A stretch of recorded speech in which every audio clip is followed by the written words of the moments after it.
나는 이제 4학년이 되었다. 가을이면 캠퍼스 은행나무 길이 노란 카펫이 되고 그 위를 걸을 때마다 발걸음이 저절로 느려진다. 과방 앞을 지나칠 때면 문득 손끝이 먼저 기억한다. 2580을 누르는 지금의 손가락이 아니라 0000을 누르던 그 떨리는 순간을. 1학년 2학기 처음 그 문을 열었던 날. 밤 10시 5분. 도서관에서 나와 친구들에게 집에 간다고 말해놓고 나는 반대 방향으로 걸었다. 과방문은 늘 살짝 열려 있었다. 안으로 새어나오는 형광등 불빛이 나를 부르는 듯 깜빡였다. 준영 선배가 혼자였다. 왔어? 문 잠가. 그 한마디에 심장이 쿵 내려앉았다. 처음엔 진짜 과제만 도와줄 거라 믿었다. 선배는 내 옆에 앉아 키보드를 두드리며 설명을 시작했다. 그러나 어느 순간 그의 숨결이 내 귀를 간지렸다. 그날 밤 형광등 아래에서 선배의 손길이 내 스웨터를 살짝 걷어 올렸다. 뽀얀 두부가 달빛처럼 드러나자 그의 숨결이 그 위를 부드럽게 맴돌았다. 뽀얀 두부를 감싸던 손길, 습한 계곡을 파고들던 느낌, 동시에 나를 채우던 뜨거운 열기들. 그 모든 전율이 아직도 내 몸에 새겨져 있다.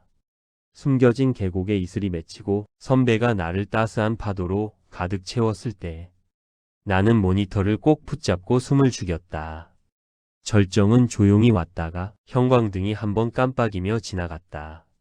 그날 이후로 나는 매일 밤 10시 5분만 되면 가방을 들고 나갔다.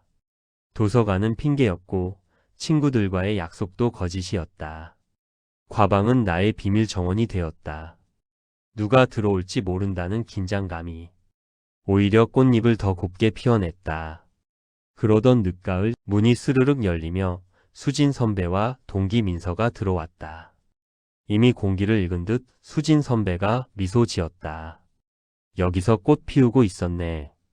준영 선배가 어깨만 으쓱하자 순식간에 4명의 그림자가 하나가 되었다.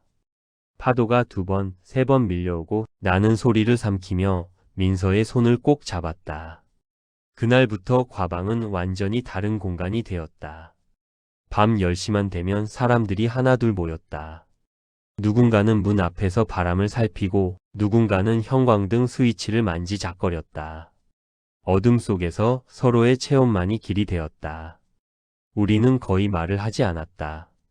그저 서로의 숨소리와 심장 박동만으로 대화를 나누었다.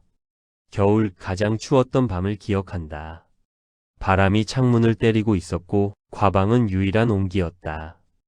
6명이 모여 담요 하나를 같이 덮었다. 누군가의 손이 내 손을 잡았고 또 누군가의 어깨가 내 어깨에 기대왔다. 형광등이 깜빡일 때마다 모두의 눈동자가 반짝였다. 그 눈빛 속에서 나는 우리가 모두 같은 비밀을 품고 있다는 걸 알았다. 봄이 되자 사람들의 발걸음이 조금씩 뜸해졌다. 취업, 인턴, 졸업여행. 준영 선배도 마지막 인사를 하러 왔다. 너 잘 지내. 문은 언제나 열려 있을 거야. 그가 떠난 뒤 과방은 한동안 조용했다. 나는 혼자 남아서 형광등 아래에 앉아 있었다. 그때의 향기, 숨소리, 체온이 아직도 남아있는 듯 했다. 그러나 새 학기가 시작되며 새로운 1학년들이 들어왔다. 그 애들은 아직 비밀번호를 0000으로 알고 있다.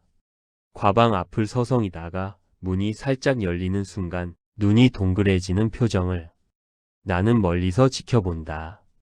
그 아이들도 곧 알게 될 거다. 숫자가 바뀌어도 밤 10시만 되면 누군가는 기다리고 있다는 걸. 그리고 그 문 너머에는 서로의 온기를 나누며 홀로 서 있던 시간을 잊게 해주는 조용한 안식처가 있다는 걸. 지금도 가끔, 아주 가끔 나는 10시 5분만 되면 가방을 들고 나간다. 도서관은 이미 닫았고 친구들은 집에 갔지만 내 발걸음은 여전히 그 문 앞에 멈춘다. 문은 여전히 살짝 열려 있다.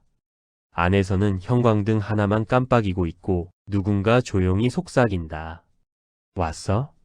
문 잠가. 나는 미소 지으며 문을 닫는다. 비밀번호는 2580이지만 내 마음속 숫자는 영원히 0000이다. 그리고 그 문 너머의 따뜻한 어둠은 여전히 나를 기다리고 있다. 다음 편이 궁금하다면 구독 눌러주세요.